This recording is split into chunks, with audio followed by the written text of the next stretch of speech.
If you have ever walked away from a conversation with someone you love, feeling confused about your own memory, your own emotions, or your own sanity, I want you to stay right here, because what I'm about to share with you today might be one of the most important 20 minutes you spend on yourself this year.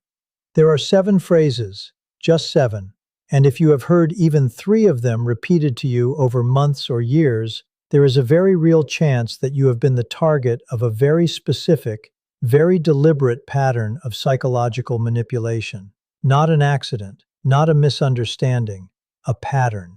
By the end of this video, you are going to be able to recognize these phrases instantly, the moment they come out of someone's mouth.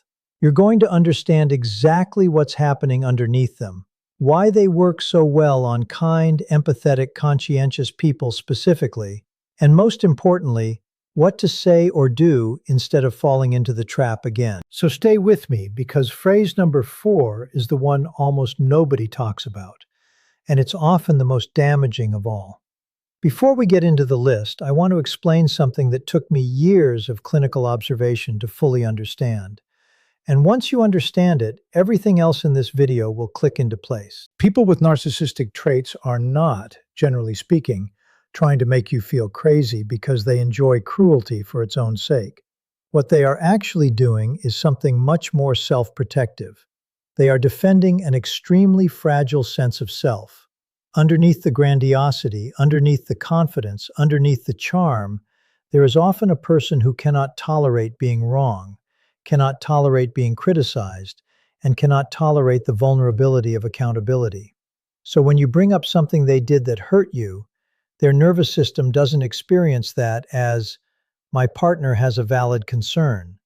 It experiences that as a threat to their entire identity. And the fastest way to neutralize that threat is to make the problem yours instead of theirs. That's the mechanism. Every phrase on this list exists to do one thing: shift the burden of the conflict off of them and onto you, while keeping you confused enough that you don't notice the shift happening. Let's get into it. The first phrase, and probably the most well-known one by now because so many people have started talking about it online, is simply, "That's not what happened." On the surface, this sounds like a disagreement about facts. 2 people remember an event differently. That happens in every relationship. But listen to the context in which this phrase gets used by someone with narcissistic patterns. It's not used to clarify a small detail. It's used to completely overwrite your lived experience of an event, usually an event where they hurt you. You say, "You raised your voice at me in front of my family." They say, "That's not what happened. I was just talking normally. You're so sensitive." Notice what just happened there. Your memory, your perception, your emotional reaction, all of it got rewritten in real time. And here's the part that makes it so effective. They say it with absolute, unshakable confidence. No hesitation. No, "Well, I remember it differently." Just flat, total certainty that your version is wrong. Over time, when this happens enough, something called reality testing erosion begins. You start a habit of mentally checking your own perceptions against theirs before you trust yourself. You might even start keeping notes or screenshotting texts, just so you have proof for yourself that you're not losing your mind. If you've done that, I want you to know right now that is not paranoia. That is your psyche trying to protect itself from a person who has trained you not to trust your own mind. The second phrase is, "You're too sensitive." This one is so common, it's almost become a cliché. But I want to go deeper than the surface-level understanding of it, because there's a layer most people miss. "You're too sensitive" doesn't just dismiss your feelings in the moment. It does something much sneakier. It relocates the entire problem from their behavior to your personality. Think about the difference between these 2 sentences. "What I said was hurtful" versus "You're too sensitive." The first one is about an action, something that happened once, that can be apologized for and changed. The second one is about who you fundamentally are, as a person, all the time. It's a permanent label, not a temporary critique. And once that label gets applied enough times, You start preemptively shrinking your own emotional responses before you even share them. You start a sentence with, "This is probably stupid, but," or "I don't want to make a big deal out of this, but." You've internalized the idea that your emotional reactions themselves are the problem, rather than understanding that your emotional reactions are actually data, valuable information about what is and isn't acceptable to you. I want to be really clear about something here, because this matters. There is a real psychological trait called sensory processing sensitivity, what's sometimes called being a highly sensitive person, and it's a legitimate, research-supported temperament. But here's the difference. In a healthy relationship, if you communicate that something affected you deeply, a securely attached partner adjusts their behavior, even if they don't fully understand why it affected you the way it did, because they care more about your well-being than about being right. Someone using "you're too sensitive" as a weapon isn't trying to understand you. They're trying to end the conversation by making you feel ashamed of having a reaction at all. The third phrase is, "I was just joking. Can't you take a joke?" This is one of the most insidious because it gets disguised as humor, which makes it socially very hard to push back on without you being the one who looks like they can't take a joke. Someone makes a comment that cuts you down, maybe about your body, your intelligence, your job, your family, often in front of other people. You react, even mildly, with hurt or confusion. And immediately the response is, "Relax, I was joking. God, you take everything so seriously." What's actually happening here is something researchers sometimes call hostile humor, or aggression with plausible deniability. The insult is real, the intent to wound is real, but because it's wrapped in the format of a joke, you are now in an impossible position. If you call it out, you're humorless or dramatic. If you stay quiet, the insult stands, and worse, it normalizes the next one, and the one after that. Over months and years, this becomes a steady drip of degradation disguised as playfulness, and it is genuinely one of the hardest patterns to point to and say, "This is abuse," because on paper, "it was a joke" sounds so harmless. If you take nothing else from this section, take this. Humor that consistently targets your insecurities, especially ones you've shared in vulnerable moments, and that continues even after you've expressed it hurts you, is not humor. Real humor invites you to laugh together. This invites you to laugh at your own expense, alone. The fourth phrase, the one I mentioned at the beginning, is, "after everything I've done for you." This one is different from the first three because it's not really about denying reality in the moment. It's about building what I like to call an emotional ledger, an invisible accounting system where every kind thing they have ever done for you gets stored up and then cashed in later as leverage, specifically at the moment you try to express a need, set a boundary, or hold them accountable for something. You bring up that you felt disrespected. Instead of addressing it, they pivot immediately to everything they've sacrificed for you. The time they helped you move apartments, the money they lent you, the way they were there for you during a hard time. And suddenly you're not talking about your hurt feelings anymore. You're defending your right to have feelings at all, because apparently you're ungrateful now too. Here's why this one is so damaging psychologically. It exploits something healthy in you, your sense of fairness, your desire to be a good and grateful person. It takes that good quality and turns it into a weapon against you. You start to feel like every boundary you set has to be weighed against a debt you supposedly owe them, which means, functionally, you stop setting boundaries at all, because the debt always feels too large to challenge. What's important to understand is that in a healthy relationship, care isn't transactional. Things people do for each other out of love aren't supposed to be tallied up and presented as receipts later. The moment kindness becomes a bargaining chip, it stops being kindness and starts being control. The fifth phrase is, "everyone agrees with me," or some version of, "even your own friends think you're being unreasonable." This one introduces a third party, real or invented, into the conflict, specifically to make you feel outnumbered and isolated in your own perception. Sometimes they'll name a specific friend or family member. Sometimes it's vague. Everyone thinks this. Either way, the function is the same.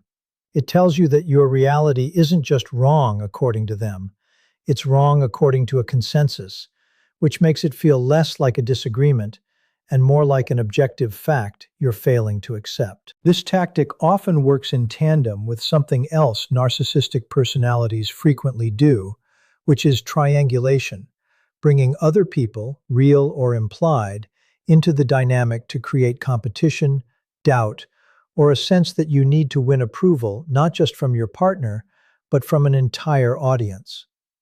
Over time, this can make you genuinely afraid to share what's happening in your relationship with the people closest to you, because you've been primed to believe they'll side against you too. This is one of the major mechanisms behind isolation in unhealthy relationships. And it's worth saying clearly, isolation rarely happens because someone announces, "I am going to cut you off from your support system." It happens slowly, through 1,000 small moments like this one, until one day you look up and realize you haven't talked to your sister in 3 months. The sixth phrase is, "Why do you always have to bring up the past?" On its face, this sounds almost reasonable. Nobody wants to relitigate every old argument forever. But listen to when this phrase actually gets deployed. It's not used when you bring up something irrelevant from 5 years ago during an unrelated conversation. It's used specifically when you point out a pattern, when you say something like, "This is the third time this has happened," or "You did something similar last month too." Pointing out a pattern is not dwelling on the past. It is one of the most important tools we have for understanding whether a problem is a one-time mistake or a repeated behavior that needs to actually change. When someone shuts that down with, "Why do you always bring up the past?"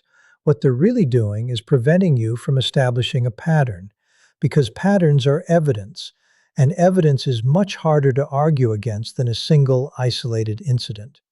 Every conflict gets treated as though it exists in total isolation, with no history and no context, which conveniently means they never have to account for the fact that this keeps happening. It also keeps you stuck constantly re-explaining yourself from scratch, exhausted, like you're starting every conversation at zero. The seventh and final phrase is one that often comes near the end of an argument, almost like a closing move. "I guess I'm just a terrible person then." This might be the most disorienting one on the list because it appears to be the opposite of everything else we've talked about. It looks like vulnerability. It looks like them taking the blame. But pay close attention to what it actually accomplishes. The moment they say this, with the right tone of wounded despair, your attention snaps immediately away from your original concern and onto managing their emotional state. You stop saying, "You hurt me when you did this," and you start saying, "No, no, you're not a terrible person. I didn't mean it like that." Within seconds, you have gone from the person who was hurt to the person reassuring the one who hurt you. This is sometimes referred to as DARVO, an acronym that stands for deny, attack, reverse victim, and offender.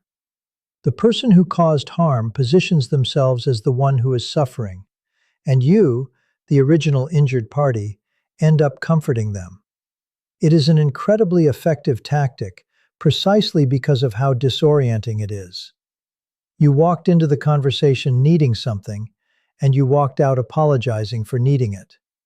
So now that you know all seven, I want to spend a few minutes talking about what to actually do with this information. Because awareness without action just leaves you more anxious, not more empowered. The first thing I want you to understand is that you do not need to win the argument over what is and isn't reality. With someone who consistently uses these patterns, you are not going to out-debate your way into them suddenly seeing things clearly and apologizing. That is not how this works, and chasing that outcome will exhaust you for years if you let it. What you can do instead is trust your own internal record. Many people find it genuinely helpful to keep a private journal, not to build a court case, but simply to have an anchor, a written reminder of what actually happened, in your own words, close to the time it happened, so that later, when someone tries to rewrite it, you have something steady to return to that isn't dependent on anyone else's agreement. The second thing is learning to recognize these phrases as signals rather than content. What I mean by that is, the moment you hear, "that's not what happened," or "you're too sensitive," or any of the others, that's actually useful information. It's telling you, in real time, we have now left the territory of resolving this issue and entered the territory of damage control for them.